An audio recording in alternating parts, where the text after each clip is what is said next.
I think the Beastmaster Ranger is one of the best ranged weapon users in the 2024 D&D 5e rules. If you're curious to know why I think so, or if you just like rangers, or beastmasters, or ranged weapon users, keep watching. Welcome to D4.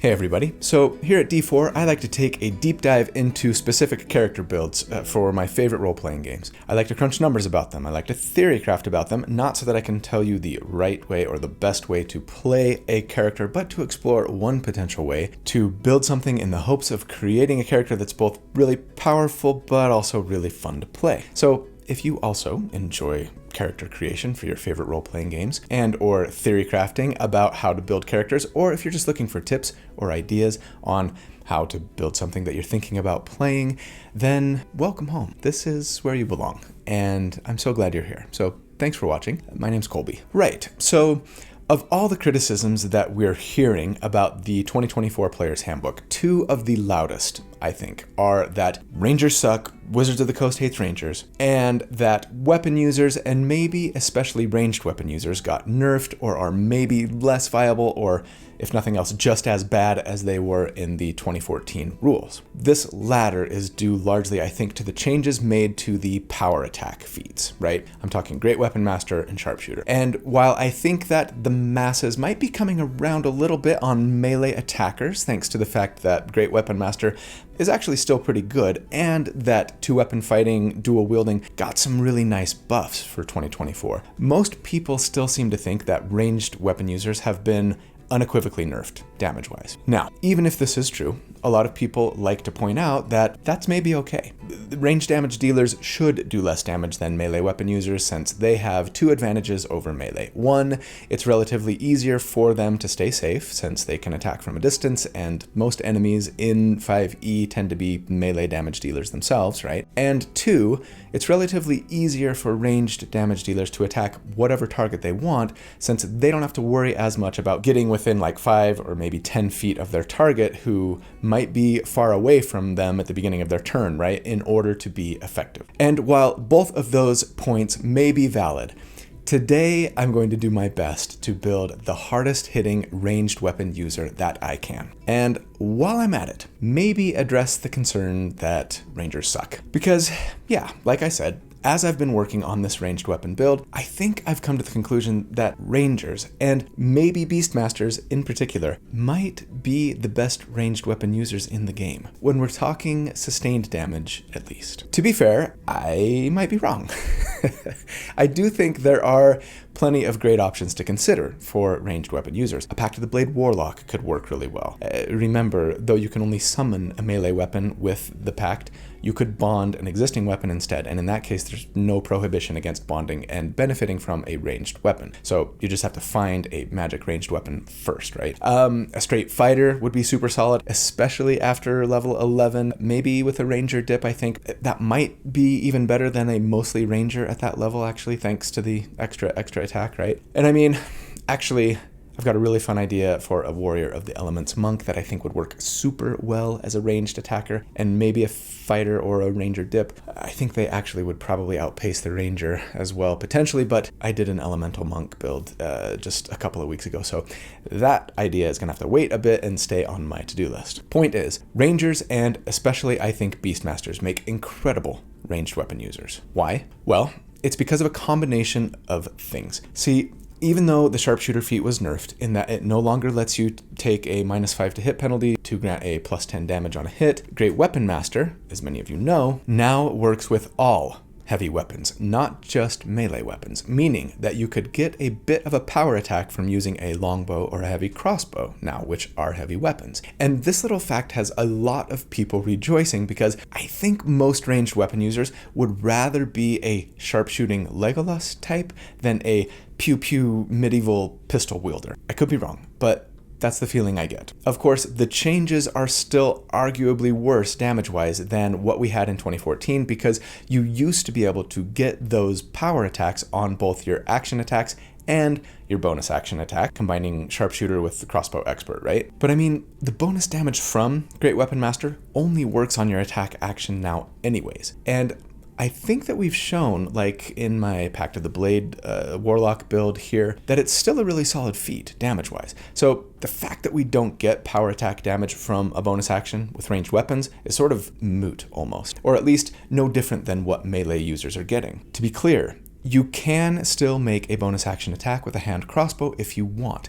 It's just that now you'd be doing it by dual wielding hand crossbows with the Crossbow Expert feat. And yes, I know that rules as written, you could technically use 2-weapon fighting with 2 different hand crossbows and only using one hand, because the rules don't specify that the light weapons you use to get a bonus action attack with one of them have to be held in 2 different hands. But I think that's the intent of the designers here. And judging by your responses to the poll I did a couple of weeks ago, most of you tend to agree, regardless of what the rules might say. But then it comes down to, would you rather get power attacks from fewer hits, or get one more attack via a hand crossbow with each of your attacks hitting for less? And that largely depends on whether or not you can get a weaponized bonus action aside from via your ranged weapon. Because if you can, then you can have your hard-hitting ranged weapon action attacks cake and eat your bonus action damage too. I've really got to get a new colloquialism there. This, then, is what leads us to the Beastmaster Ranger.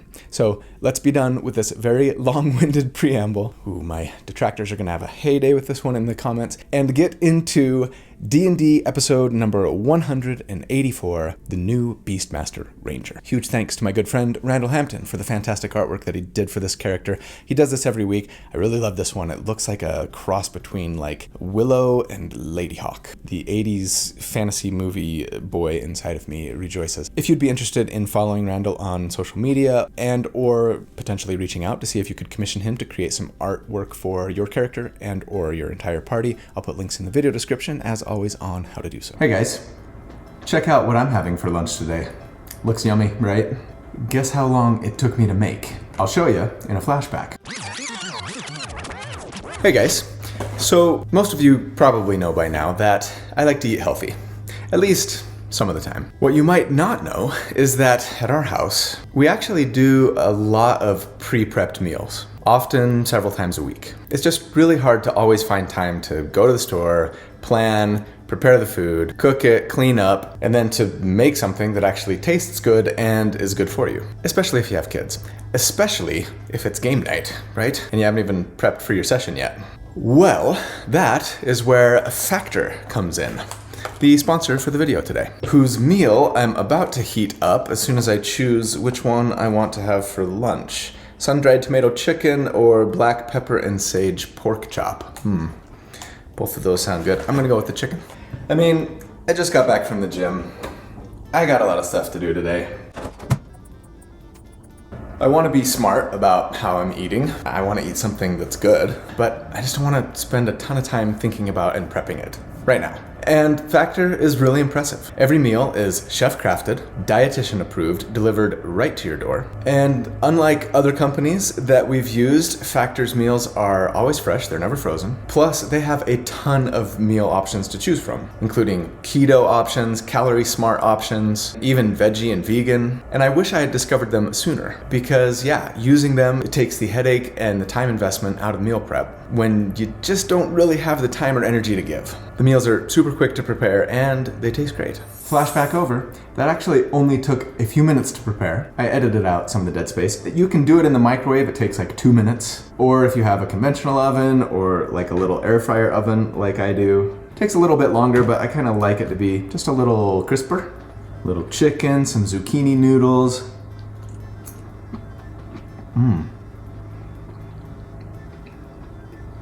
It's good. That really is good. So, hey, if you're interested in checking out Factor, then just head to factor75.com or click the link below that I'll put in the video description in the pinned comment, as always, and use code DND50 to get 50% off your first Factor box and 20% off your next month of orders. That is code DND50 at factor75.com to get 50% off your first box plus 20% off your next month of orders. That's 4 more boxes. So yeah, give them a try. I think you'll be glad that you did. I know I am. Big thanks to Factor for sponsoring the video, and let's get back to the build. At level 1, then, for our starting class, we're gonna make a Battle Master, so we're gonna start with Rogue. No, you don't have to.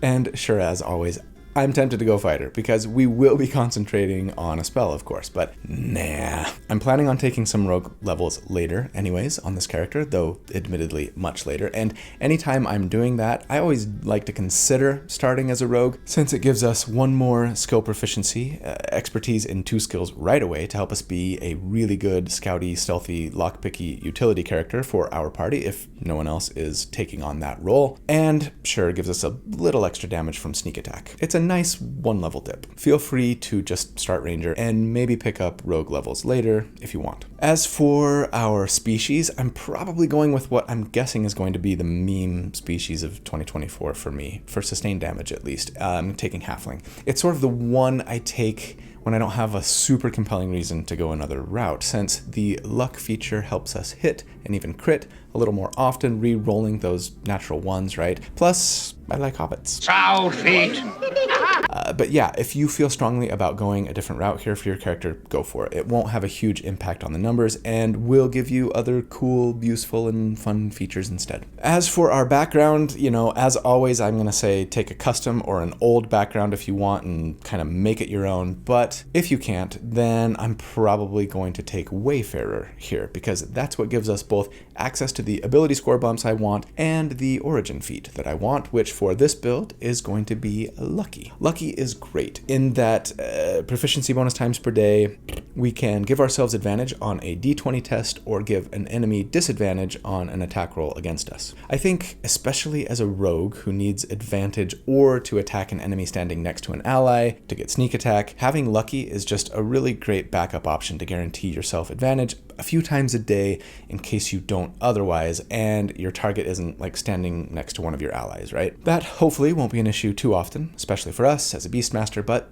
still, I like having it as a backup when needed, and it just pairs nicely with a halfling who already is lucky. Now we're extra lucky. For our ability score increases, I assume that we're going the point buy method as always, and then say, let's take a 15 in dexterity plus 2, a 15 wisdom plus 1, a 13 strength, and then a 12 constitution. Yeah, we're mad.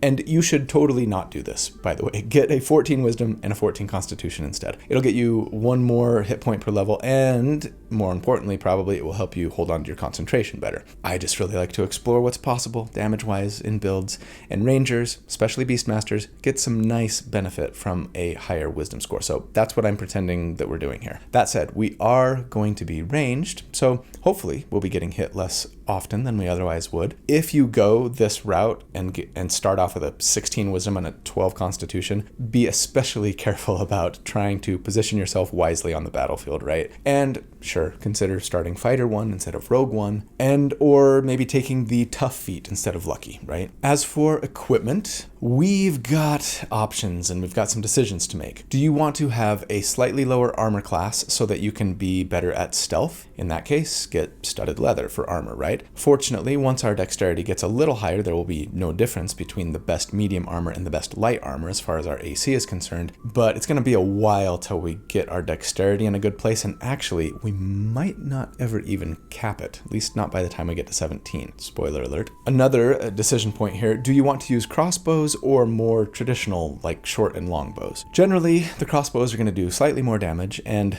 later, thanks to weapon masteries, there will be some really nice tactic and damage stuff we can do crossbows that we can't really do with traditional bows. But a lot of people want to live their best Legolas life, and to you, I'll say, yeah, do that. Short bows and long bows will work just fine for us. We're not proficient in martial weapons yet, so yeah, at level 1, you're going to want something else to tide you over, so grab something you can actually use at this level, a light crossbow or a short bow, right? But then get something that you're going to graduate to next level, a long bow or a heavy crossbow. You should be able to make that work gold-wise, otherwise you might have to borrow a little money from your friends, or wait to make a purchase at level 2. As a Rogue 1, then, we get expertise, first of all, which says that we can double our proficiency bonus in 2 skills that we're we're proficient in. And if it were me, I think I would take perception and stealth. But if you don't need to be the party scout, feel free to grab something else like survival, very quintessential for rangers, or investigation, whatever. We also get Thieves' Cant, that special coded written language that those who speak it can use to send coded messages to one another. And then, yeah, rogues get weapon mastery. Now we get to pick 2 weapons and enjoy the weapon mastery for both of them. We can swap them out at a long rest too. For now, I'm going to say,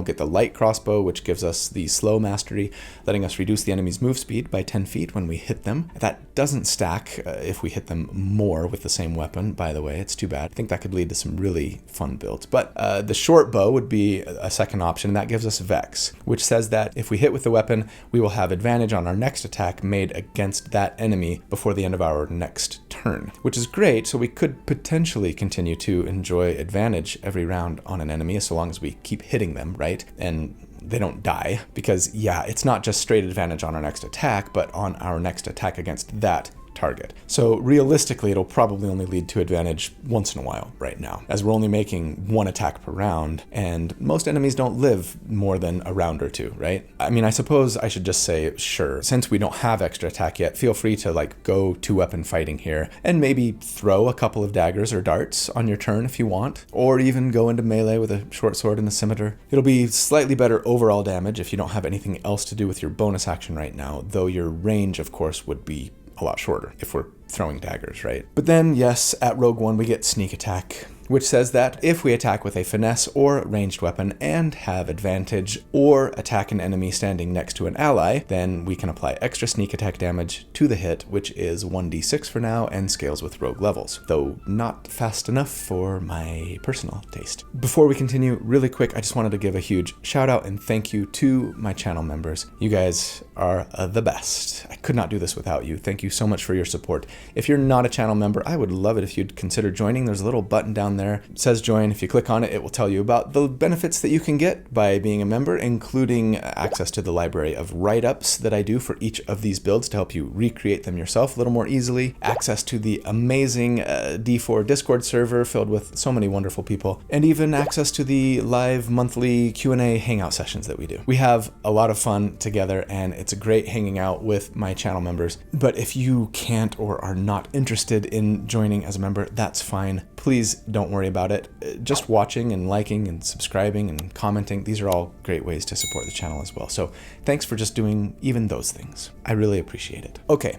At level 2, we are going to be starting our Ranger sojourn, and we're not looking back for quite some time because there are a lot of good reasons to stay in Ranger. I think Wizards of the Coast could have done more to encourage me to stick around. We'll talk about that more later, but there's still some decent incentives, maybe the best of which is spells. As a Ranger 1, we now get the Favored Enemy feature, which tells us that we always have the Hunter's Mark spell prepared, can cast it twice per day without spending a spell slot, and get more free castings of it per day with more Ranger levels. Should we do our Hunter's Mark soapbox now?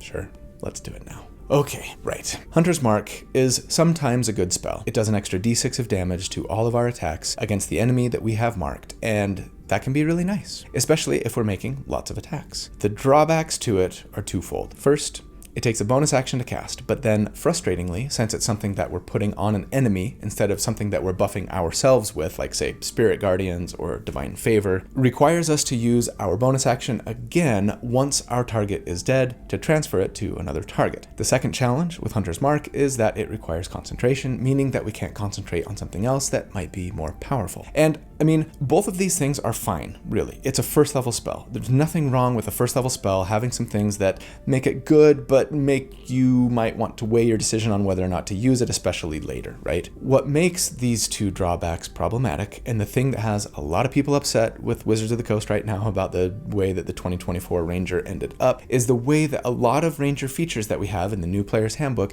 encourage you to use Hunter's Mark without actually improving the spell much itself. That is, as we level up, we get benefits to the spell, more free uses of it, a little damage bump from our pet if we're using it for Beastmasters anyways. Eventually, Hunter's Mark becomes immune to losing concentration on it if we take damage, etc., etc. But the problem is, when compared with other Ranger spells that also require concentration, it's usually not as good. And so you either don't use those better spells, or, as we are going to be doing, just kind of largely ignore Hunter's Mark, making a bunch of these features feel worthless. I wish, with all of my heart, that Wizards of the Coast would have allowed the Hunter's Mark spell itself to become more powerful as you gained Ranger levels. Maybe at level 5 or 7, it no longer requires concentration, even if just a limited number of times per day. Maybe at Ranger 9 or something, it no longer requires a bonus action to transfer it to another target. These things would both prevent cheesy one-level Ranger dips to get what would be an overpowered spell if it just inherently had those benefits, right?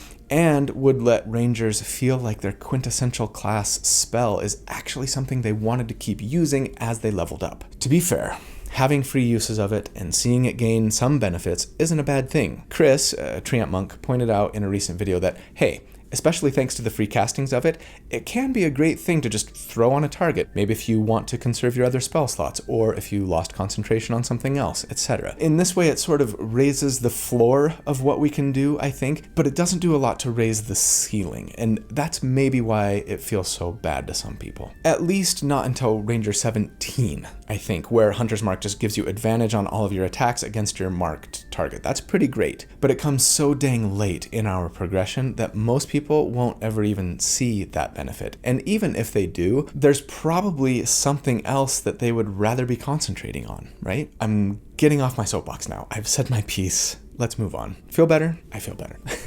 So at level 1 Ranger, we also get more weapon masteries. All right. And since we have proficiency now with martial ranged weapons, let's grab either the longbow for the slow mastery again, or my favorite here, the heavy crossbow, which not only does slightly more damage, a d10 versus the longbow's d8, but also has the superior, I think, in most situations, push mastery, which says that when we hit with the weapon, we can push the enemy 10 feet away from ourselves if they are large or smaller. That is just awesome. And it feels really appropriate for a heavy crossbow, I think, right? Those bolts hit hard. Boom, boom.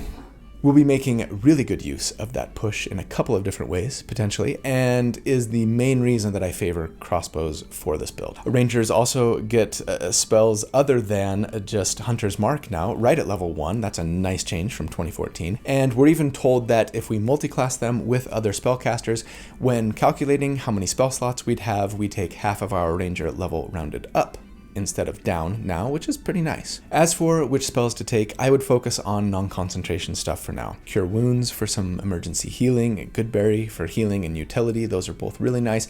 Jump got a really nice buff, letting us just jump 30 feet by using 10 feet of our movement. It's like a poor man's Misty Step, but it lasts a minute without concentration. It takes a bonus action to cast and can even be upcast to affect other creatures. Longstrider isn't bad either for concentration-free 10 more feet of move speed for an hour. Might help you stay out of harm's way and snipe and kite a little more effectively, so that's one to consider too. At level 3, we would be a Ranger 2, and that means we get Deft Explorer, which essentially gives us one more skill to have expertise in. Sweet. 3 expertises at level 3, not bad. Feel free to take Survival to be more rangery, or Sleight of Hand if you want to be the best lockpick and trap disarmor. Best of all, at level 2, we get a fighting style, and we are, of course, taking the best one of them all, the Archery fighting style, for its +2 to hit with ranged weapons. Now, something to note. While I do think this is still the best fighting style, it's maybe not like so much better than the other options now, thanks to the fact that there's no more -5 to hit for +10 to damage, right? Also, for the same reason, while we'd love to have more consistent advantage on this build, not having it is less painful than it used to be. And when you remove the old -5 to hit and add +2 to hit from our fighting style, having advantage feels even less important than ever, which I'm happy about because we're not going to consistently be getting advantage on this build.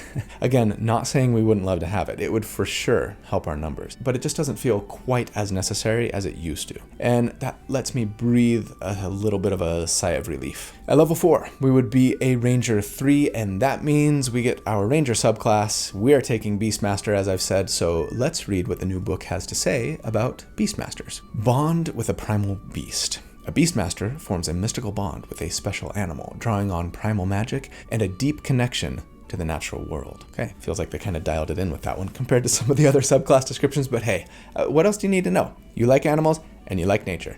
Let's go hunt. We get one feature only here as a level 3 Beastmaster, but it's a good one. Primal Companion. This is pretty much just ported straight over from Tasha's Cauldron of Everything, but if you need a review, we can now summon a beast that can fight for us. It can be a land, sky, or sea beast, each with a slightly different stat block, and in combat, it acts during our turn, but if we want it to have an attack, we need to use either our bonus action or give up one of our own attacks from our attack action to make it do so. It can move and use reactions as it wants, but if we don't use our own resources to command it, it'll just take the dodge action. If they die within the last hour, we can spend a spell slot to bring them back, but it takes our action and 1 minute to do so, so we can't really do it like in the middle of combat, right? Every long rest, we can summon a different one. Okay. I'm not going to go over all of the details of each different beast type, but let's just say that the land beast basically does a little more damage and is a little tankier, while the sky beast can fly and also has flyby, meaning they can swoop in, attack, and fly away without taking an opportunity attack, right? The sea beast is really only useful if you're fighting in water. So which one are we going to use? That is going to depend on what spell we're concentrating on, and we'll get to that later. I did want to add this here. My original plan for the very first Beastmaster was to go with a dual-wielding melee build. I still think that you would be doing more damage if you went that route over ranged, potentially, thanks largely to the Nick property, which would let us do 2-weapon fighting, but still have our bonus action free so we could command our pet to attack, right? Or, sure, to cast or transfer Hunter's Mark if we were using it, and then sacrifice one of our own attacks, of which we have more of, right? Thanks to Nick. Good old Nick. Man, what a pal. That is becoming a meme for me. Me and my buddy Nick. You gave me a cookie, gave you cookie. Gave me cookie, got you cookie. You gave me cookie, I got you cookie, man.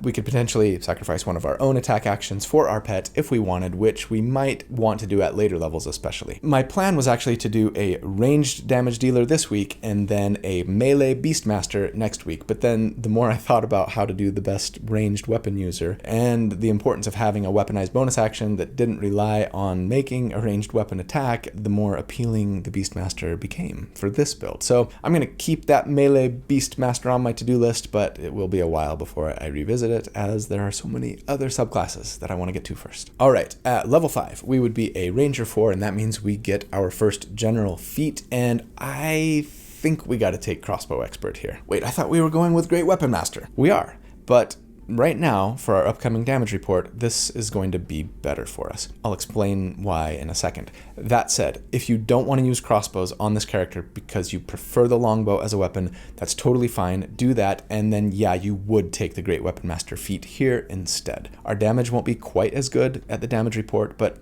only by a little, and arguably it'll be actually more reliable and easier to pull off. Again, I'll explain in a minute. Anyways, Crossbow Expert is great still in that it is now a half feat, bumping our dexterity to 18, very nice, letting us ignore the loading property of crossbows so that we can make multiple attacks with them on our turn. That's the main reason we wanted it, even letting us load the bolt if we lack a free hand. And this is why dual-wielding hand crossbows works now, in before someone talks about Thrycreens in the comments. Speaking of, this also lets us add our dexterity modifier to our bonus action attack if we are dual-wielding hand crossbows, and then finally says that we don't have disadvantage on crossbow attacks specifically if we're within 5 feet of an enemy, and that's really great since despite our best efforts, sometimes bad guys just get all up in our business, right? Now we won't suffer disadvantage when that happens, and thanks to the push from heavy crossbows, can actually knock them back without making it an attack with disadvantage and then skirt away safely, which is just some super fantastic synergy. Crossbow Expert is still a really nice feat for some builds. At level 6, we would be a Ranger 5, and that means we get extra attack, and since we have Crossbow Expert, that means we can make 2 attacks with our heavy crossbow and our action. Very nice. And then we also, importantly, get second level spells here. And there are frankly so many great spells to choose from. Aid for a nice max hit point bump and heal, lesser restoration, sure, to cure some conditions, but maybe leave those for your supports if you've got one. I want Pass Without Trace to bump everyone's stealth checks by 10, so good. Magic Weapon is fantastic if you need it, since it makes your non-magical weapon a magical +1 weapon for an hour, no concentration. I always have a hard time knowing if I should consider things like this when crunching numbers, since there's a pretty decent chance that you will have a magic weapon at this point. But I mean, if I do it for artificers, I feel like I should do it here too. So sure, I'll assume a +1 magic weapon when I crunch numbers. The really nice thing is that the spell actually scales. It goes up to a +2 with a 3rd level spell slot or higher, a +3 with a 6th level one, but we're not gonna have 6th level spells. Half-caster life, womp womp. But the ones I'm most interested in here are both concentration spells. First up, you know it, you love it, or maybe you hate it, Spike Growth. Right, I used this spell extensively in the recent Elemental Monk video, and we talked there about how the spell can potentially be great, but also problematic, right? I'm not going to rehash all of that here, but suffice to say that it's not always going to be an awesome thing for your entire party to be casting this spell, as it covers a 20-foot radius area in thorns that deal 2d4 damage for every 5 feet that anyone moves through them, including allies. It also causes the area to be difficult terrain. The reason we love it so much is because of that lovely push weapon mastery that we have on our heavy crossbow. Letting us potentially push an enemy through 20 feet of brambles, which would do an extra 8d4 damage to them on our turn. One drawback though, in addition to the usuals for us, is that if we were doing this, it wouldn't really let our harder hitting Beast of the Land get in for attacks with our bonus action, right? Fortunately, we can just use a Beast of the Sky in that case. They hit for a little less, but it's still a d4 +3 plus our wisdom modifier, not bad, and they can fly in, attack, and safely fly away to boot. So, am I going to assume we're using this spell when I crunch numbers? Sure, for now. But let me share an alternative if you don't want to be casting the spell, whether because you aren't using a heavy crossbow or because the enemy is huge or gargantuan and so can't be pushed, right? Or you just don't want to cast Spike Growth or don't have the spell slot for it. And that spell is Summon Beast. I love this spell, and frankly, it fits perfectly with our Beastmaster motif. It says that with our action and concentration, we can summon a beast of, again, the land, air, or water that lasts for an hour. This one, however, doesn't need our bonus action to make attacks. Think they could maybe teach our primal animal spirit that trick? That would be awesome. Anyways, the air beast has flyby again, but if we're concentrating on this instead of Spike Growth, we would want to go with the land beast, as they get pack tactics, meaning advantage on attacks if there's an ally within 5 feet. And since we would in this case be using a primal beast of the land, right, that should pretty much always be the case, right? Oh, and by the way, these pets are also really nice for our roguish sneak attack purposes, right? Guaranteeing that we've always got an ally within 5 feet of our enemy. Anyways, if we were going this route instead of the Spike Growth route, the additional benefit would be that the primal beast of the land, our Beastmaster pet, has a special feature that lets them do an extra d6 of damage on their attack and knock the enemy prone, if they're large or smaller, if the beast moves at least 20 feet in a straight line before hitting. If you're using heavy crossbow still, this is really easy to pull off, right? You attack the enemy twice, push them both times, now they're 20 feet away, bonus action to just have your pet charge in right from there and hit for some extra damage, then follow up with your summoned beast attack. That will have advantage also, even if the enemy isn't prone, thanks to pack tactics. And yeah, I know that ranged attacks would have disadvantage against prone enemies, but I'm assuming that the enemy is going to stand up on their turn if they're not dead, so I don't think this is going to be an issue. Just make sure that we attack before our beasts attack, right? Okay, so wait. No Hunter's Mark? Yeah, I mean, doing an extra d6 of damage on 2 attacks just isn't going to be as good as either pushing the enemy through Spike Growth or getting some extra damage from a summoned beast. I mean, even if we weren't giving up our bonus action for Hunter's Mark, it would only be adding 2d6 of damage on our turn, whereas a summoned beast would do a d8 plus 5. On average, that's 7 for Hunter's Mark and 9.5 for the beast. To be fair, we are more likely to land our ranged attacks than our pet is, so depending on the enemy armor class, the damage is actually pretty similar on average. But again, Hunter's Mark will often require us to sacrifice either our primal beast's attack or one of our own crossbow attacks. So yeah, it's just not as good. Period. And that's a great example of why some of us are kind of annoyed with the emphasis on Hunter's Mark when the spell doesn't actually improve or scale sufficiently. We still might want to use it sometimes. Maybe we're out of 2nd level spells. Maybe it looks like it's going to be a pretty easy fight, and so we don't want to spend our more expensive resources. But yeah, it's just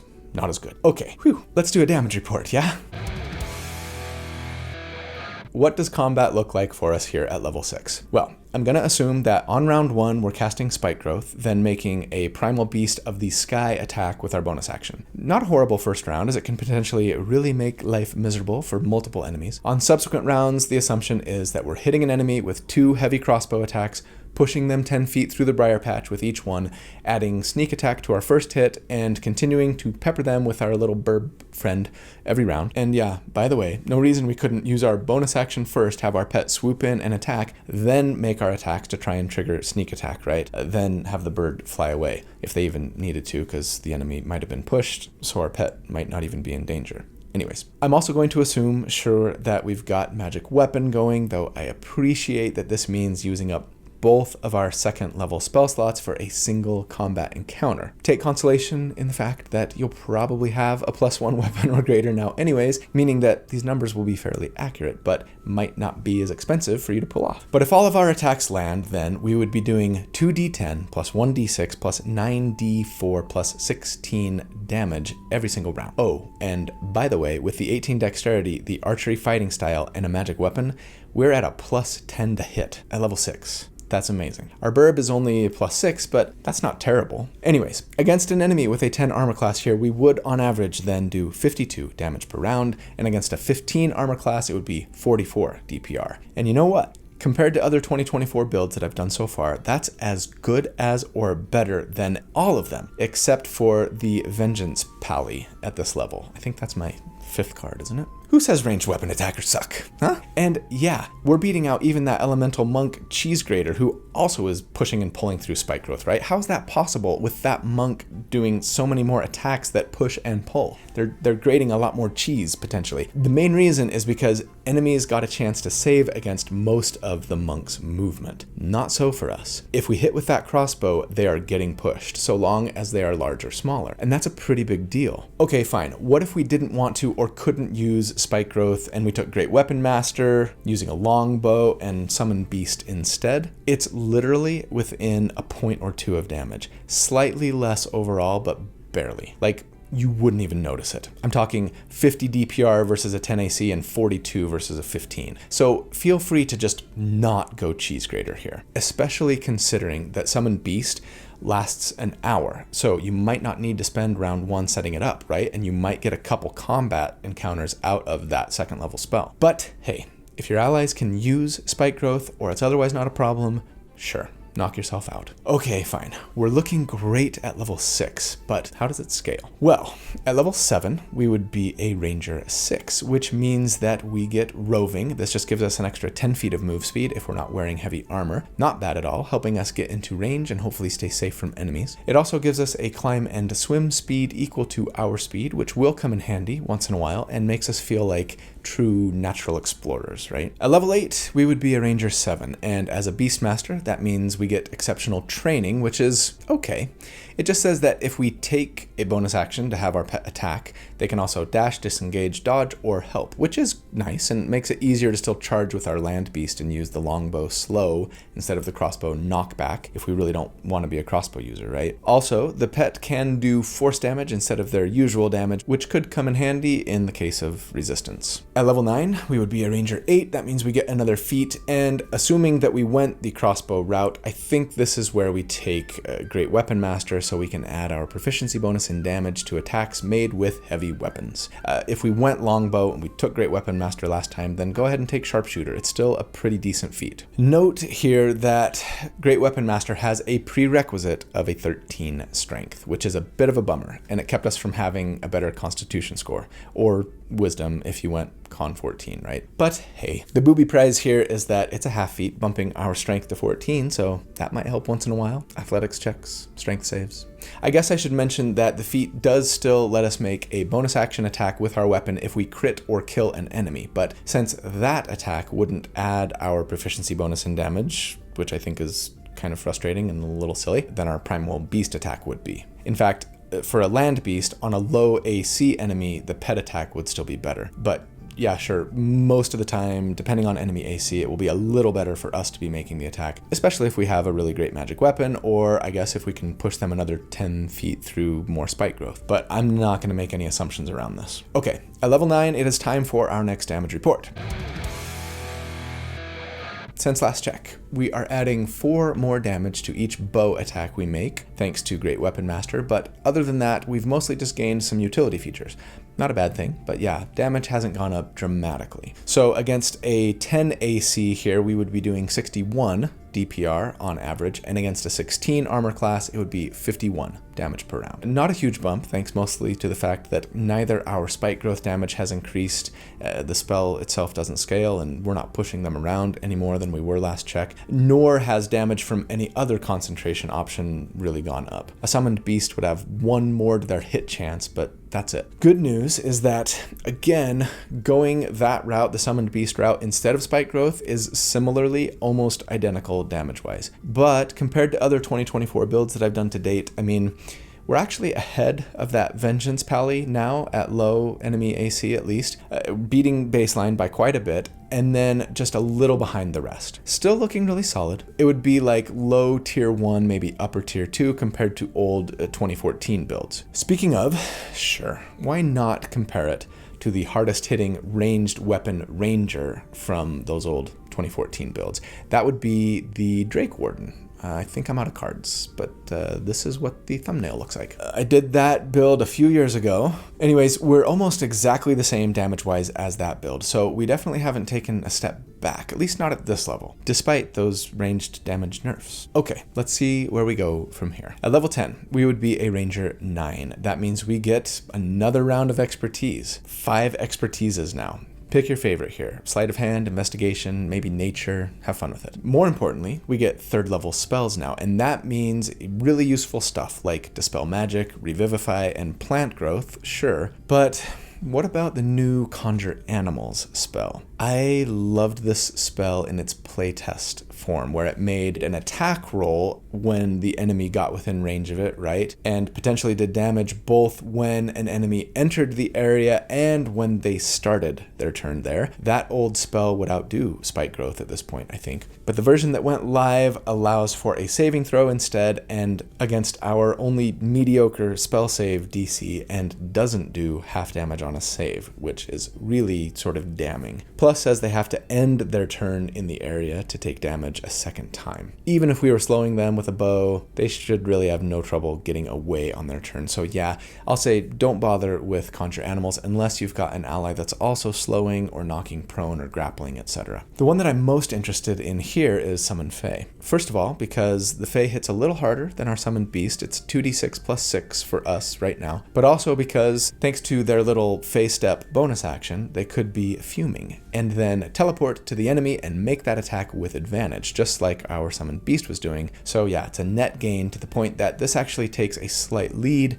over Spike Growth now. So no more need for cheese grating if you were even doing it to begin with, and potentially no more setup round. Hooray. I guess I should also mention, we could also use a 3rd level spell slot to increase our magic weapon spell to make our bow a +2 weapon now if we really wanted to. Again, part of me resists doing this, but I guess to stay true to what I've historically done, sure, I'll count it. At level 11, we would be a Ranger 10, and this means that we get Tireless, which says that Wisdom modifier times per day.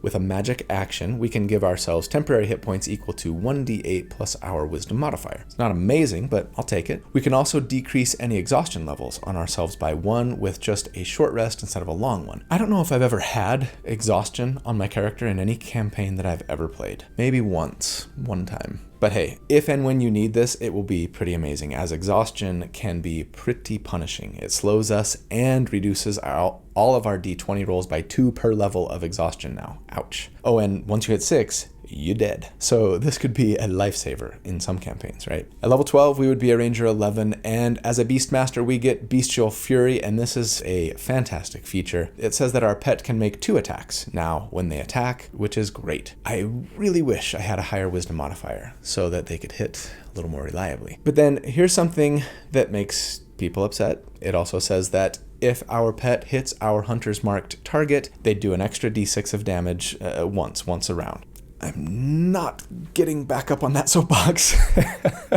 Not gonna do it. I said I was done. Okay, fine. Even if we weren't needing a bonus action to often sacrifice one of our own attacks to transfer Hunter's Mark here, it still wouldn't be worth concentrating on because it would just be adding 3d6 of damage potentially. And Summon Fae, for example, is adding more than that. But I get it. Summon Fae is a 3rd level spell, and we can cast Hunter's Mark multiple times a day for free. So depending on your table and the situation, sure, you might be casting Hunter's Mark. And when you do, this will be nice sometimes. And sure, you might want to just give up one of your own attacks and give your pet 2 attacks and transfer Hunter's Mark with your bonus action when need be, but that's not necessarily a no-brainer since you might have the magic weapon spell on your weapon, right? Or more likely have a really great magic weapon right now. That also adds damage from Great Weapon Master and has a much better hit chance than your pet. So yeah, even when you might be using Hunter's Mark, it's complicated. I don't hate difficult decisions. I just don't like having features that often don't do me any good. And Wizards of the Coast did such a great job in so many other ways with the 2024 rules of getting away from stuff that like sometimes didn't do anything. I think this is just one that they missed the mark on, pun intended. And that's okay, no one's perfect. Let's move on. At level 13, we would be a Ranger 12. And that means we get another feat, and even though I was just wishing for a higher Wisdom modifier, we're still going to be bumping Dexterity here, right? Bumping Wisdom would be crazy for damage, wouldn't it? Well, I actually crunched the numbers, and it turns out that bumping Wisdom here would do about half of a point of damage or so more per turn, regardless of enemy armor class, than bumping Dexterity would. Crazy, huh? The main reason is because we're now making 3 attacks with pets between our Primal Beasts 2 and our Fuming Phase 1, and those improve with a better Wisdom modifier, while we're only making 2 attacks per turn with our bow, even though that bow hits harder. Plus, thanks to the archery fighting style and magic weapon, our chance to hit with those bow attacks is just so much better that bumping our pet attacks instead just ends up being oh so slightly better. In reality, it makes almost 0 difference here, so feel free to bump Dexterity if you'd rather, but I'll take the Wisdom in the name of the spreadsheet, putting it at 18. Okay, at level 13, it's time for our next damage report. Since last check, we have officially dropped the cheese grater routine in favor of an adorable Fuming Fae. We've also picked up a second attack from our Primal Beast and even increased our Wisdom modifier to help those little guys hit more often. We've even gotten some nice rangery utility to boot and are sitting very pretty at the moment. So, against a 10 enemy armor class, we would be doing 76 damage per round on average now, and against a 17 AC, it would be 67 DPR. Not a huge bump since last check, but still significant. Although, compared to other 2024 builds, we are a little bit behind all of them at this level, except the baseline. Okay, we're a lot behind the Valor Bard, but Conjure Minor Elementals is broken. Oh, but also, just in case you were wondering, I was wrong when I said fighters after level 11 might be better damage-wise for ranged weapons. Had we been a fighter 11, ranger 1 for Hunter's Mark, rogue 1 for sneak attack, at this level, with a 20 dexterity, making 3 Great Weapon Master infused heavy crossbow attacks every turn, using our bonus action for Hunter's Mark, we would be 10 to 15 damage per round lower at this level. Granted, you might have some Battle Master or Psy Warrior or Eldritch Knight stuff helping you do cool things, at least a limited number of times here that could bolster that damage, and not to mention your utility, right? And fighters are great in other ways, but I do think Rangers still hold the lead here on ranged weapon users, maybe outside of an Elemental Monk, but I'm gonna build that one later. Now, compared to that old Drake Warden build, we are just a few points down here, but they were totally cheating and taking Peace Cleric levels now so that they could do like a Poor Man's Bless on their pets and upcast Summon Fae at a higher spell slot, so yeah, cheaters. By the way, had we not started with a level in Rogue, we would have been a Ranger 13 at the level 13 damage report and had 4th level spell slots so that we could upcast and then have a, Summoned Fae or Summoned Beast hitting twice per round. And so we would have been keeping pace with that Drake Warden anyways, but our utility and our damage from sneak attack would have meant worse numbers for most of the previous 12 levels, definitely at those earlier damage reports. So whatever. Anyways, we're a Ranger 13 now at level 14, and that means that we get Relentless Hunter, which says that taking damage can't break our concentration on Hunter's Mark. Not gonna do it. not getting back on the soapbox. Why couldn't you just say that Hunter's Mark no longer requires concentration? You were so close. Okay, just can't help myself, can I? We also get 4th level spells, and that means freedom of movement to help us stay at range. Grasping Vine I can see using in some situations to damage, pull, and grapple enemies, though it does require concentration. What about the new Conjure Woodland Beings spell? It's basically Spirit Guardians, but for nature lovers. Doing more damage, 5d8 per enemy affected, though in a smaller area. It's a 10-foot emanation centered on us instead of 15 like Spirit Guardians. I love the spell. There might be times that it would make sense to use it, but as a ranged character who is trying to stay as far away from the enemy as possible, maybe not so much on this build. I'm just going to assume that we're using that 4th level spell slot to concentrate on a summoned creature, since that will let them make 2 attacks per turn. But actually, since Fuming Fae only gets advantage on 1 of their attacks per turn, and a summoned beast gets advantage on both, thanks to pack tactics, I'm going to assume that we're going back to the beast now, since at most enemy armor classes, the advantage on both attacks will outpace the Fae, right? Besides, we're a beast master, not a Fae master. But then at level 15, I think it's probably time to go back to Rogue. There is an argument to be made, actually, to go with like Druid levels here, or sure, Cleric levels, mostly to try and get our spell slots up for upcasting our summoned creature. But if I wanted to do that, I probably would have started doing it a while ago, maybe right after getting our pet's 2nd attack. But I stuck around for a feat that helped that level 13 damage report, and at this point, we wouldn't be able to get to 6th level spells by the time we were done with the build anyways, which is where we would need to be, 6th level spells, to get another attack from our summoned beast. So yeah, I think I'd just as soon go back to Rogue here to pick up a little more utility and sneak attack damage at this point. The higher level ranger features don't really entice me all that much either, if I'm being honest. If we could get to 5th level spells, sure, Swift Quiver is okay, but our pet is taking our bonus action. We could sacrifice 1 of our attacks to pick up 2 with a bonus action, I guess, and then still get a pet attack. But at that point, we're only gaining 1 extra attack, right? And it takes concentration, which means we'd be losing summoned beast damage. It's a little better, but not a lot. And I mean, I guess we could concentrate on Hunter's Mark instead and then automatically have advantage.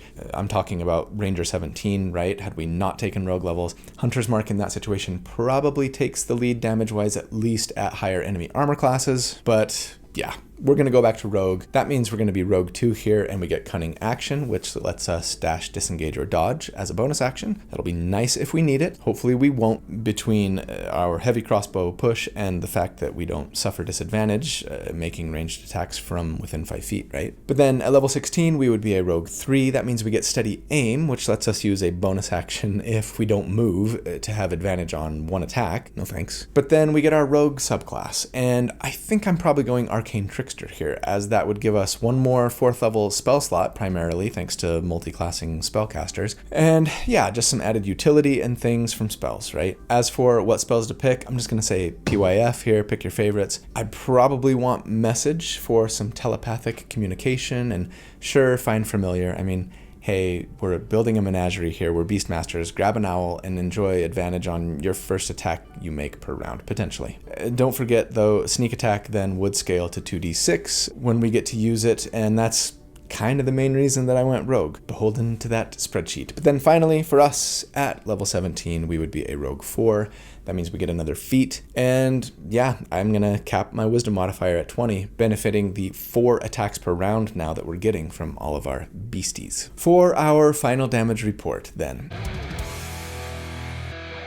Since last check, we've added a 2nd attack per turn from our now summoned beast, capped our wisdom modifier to help out all of our pet attacks, and grabbed a little more utility and even sneak attack damage along the way. And so, against an enemy with a 10 armor class, we would on average do 90 damage per round here, and against an 18 AC, it would be 80 DPR. And compared to other 2024 builds, that keeps us in kind of a similar place as last time, lower than all but baseline, where we're up by a few points. And compared to that cheating Drake Warden Peace Cleric, we're down maybe 15% or so comparatively, but again, they're big fat cheaters. Had we just gone straight Ranger on this build, we would have been in a slightly better place at levels 13 and I think 17. I didn't crunch those numbers, but I feel fairly confident saying that. So, you know, if you were going to play this character, into higher levels and you didn't necessarily feel like you needed that roguish utility, sure, go ahead and go straight Ranger here. Your numbers look slightly worse at 6 and 9, but not by much, and you might rather enjoy the benefits of being a full class, at higher levels especially. Okay,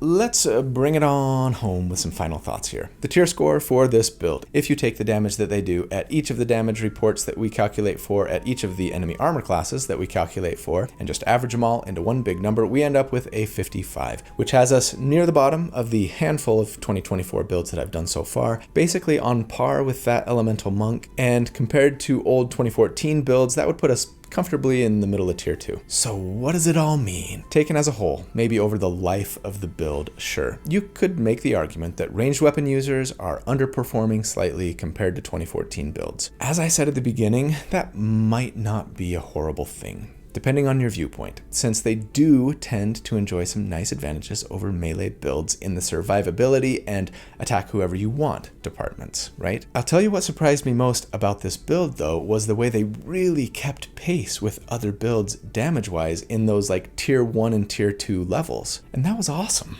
Sure, by the end we started to fall off a bit, and sure, the percentage of our damage that was coming from things other than our ranged weapon attacks steadily increased, right? But I don't feel too bad about that, especially since most of us don't play the game at those higher levels anyways. So did ranged weapon users get a damage nerf? Maybe. Depends on how you build them. We probably aren't going to do as much damage as the old crossbow expert sharpshooter builds could do, depending on the build, depending on the enemy AC, depending on your level, but we also got some side grades that allow more weapon setups to be viable, just like melee, right? And in my book, that's a win. If you've got a good way to weaponize your bonus action outside of hand crossbows, I think ranged weapon users are looking really solid, especially up through level 10 or so. Okay, what about rangers? Do I have some frustrations with the 2024 ranger? Sure. They're basically all revolving around Hunter's Mark though. This exercise did not change that opinion much. But do I think WotC hates rangers or that rangers suck in the new player's handbook? Not by a mile. I think they're better than they've ever been. Doesn't mean they couldn't be even better, but they got some really cool stuff in this update, and I want to play one now more than I ever have. So let me know what you think in the comments, but whether you agree with me or not, that's the build for the week, and I hope you enjoyed it. I hope you know how much I love you, because I do. Thank you guys so much for all that you do for me, for the channel. I hope you have a fantastic day and a really great week. And if you don't, man, I hope that you will not give up, please. I hope that you will do good and be kind and that I see you again very soon. But until then, take care. Bye.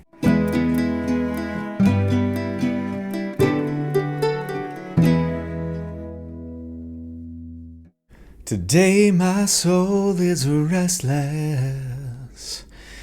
my mind is on the run, and sweat runs right down my neck in the lazy Pennsylvania sun. Ooh, I'm dead in my tracks again, with only my fractured point of view. Ooh, baby, you stopped me dead in my tracks again. You know I won't look back. No, I won't look back till I see it through. Oh man, if you guys, I would be surprised if anybody, and I don't consider myself much of a hipster when it comes to music. I'm not really one of those guys, but there is this band or duo. They're called Pete and J, just the letter J. And they were really only putting out music, as far as I can tell, in like the kind of early, mid 2000s, 2005, 2006. I found them on Spotify. They were just sort of like one of those randomly recommended to me bands. And oh my gosh, I got both their albums and they are so good. I love them so much. If you are into like... It's like Simon and Garfunkel, but maybe a little more bluesy and even poppy sometimes. If that sounds like that might be your jam, you should check them out. They're awesome. That song, Pennsylvania Sun, is probably my favorite, but they've got a lot of good ones. My wife went to Victoria, Canada, and all I got was this lousy t-shirt. I've actually been to Butchart Gardens, and they are gorgeous. Man, between the Dungeon Dudes and Treant Monk and British Columbia, I might be ready to move to Canada myself. And while both of those points... Now I'm like hypersensitive about both. It's a subtle difference. But yeah, I know. I throw that L in. And maybe I don't need to change myself just because YouTube commenters make fun of me for something. Okay, where was I? Especially after 11:11. Adjust minimum position and preheat oven to 375. Remove outer packaging and plastic film. Place tray on a baking sheet and bake for 7 minutes. Okay, great. That was kind of loud. Okay, stop. Shush. Yeah, I'm not gonna pause it so Dallin can just edit this out. Sorry, Dallin. Okay, well, will you hand me the peanut butter? We need the peanut butter. To keep him quiet. Because the dog needs to go live somewhere else. Something to keep him... And I pushed the button on this and now... Oh, is it making the noise? The fan, like, I stopped it immediately, but the fan is still going. Yeah, like it takes a minute to turn off when you do that. Okay. Maybe it's not that loud. Maybe I'll try talking over it and hope that it's okay. Longstrider isn't bad either for concentration. Anyways, against an enemy with a 52 armor 52. Man, talking about this build, I'm doing a one-shot tonight with Dallin and Preston, and my plan has been to use the arcane, the Trickster Cleric build from last week. I said it was at the top of my to-play list. It is, and I really want to try it out. But right now I'm kind of feeling like maybe I should do this Ranger instead. Dallin's going to be playing an Elemental Monk, so he's going to be doing a lot of pushing and pulling, and I thought, that'll work great. That'll work great for Spirit Guardians too, but it might work even better with Spike Growth. And there's only going to be 2 of us, so having some battlefield control while we're doing damage will be really nice. Now I got to think about it. Ask me in the comments and I'll let you know how it went.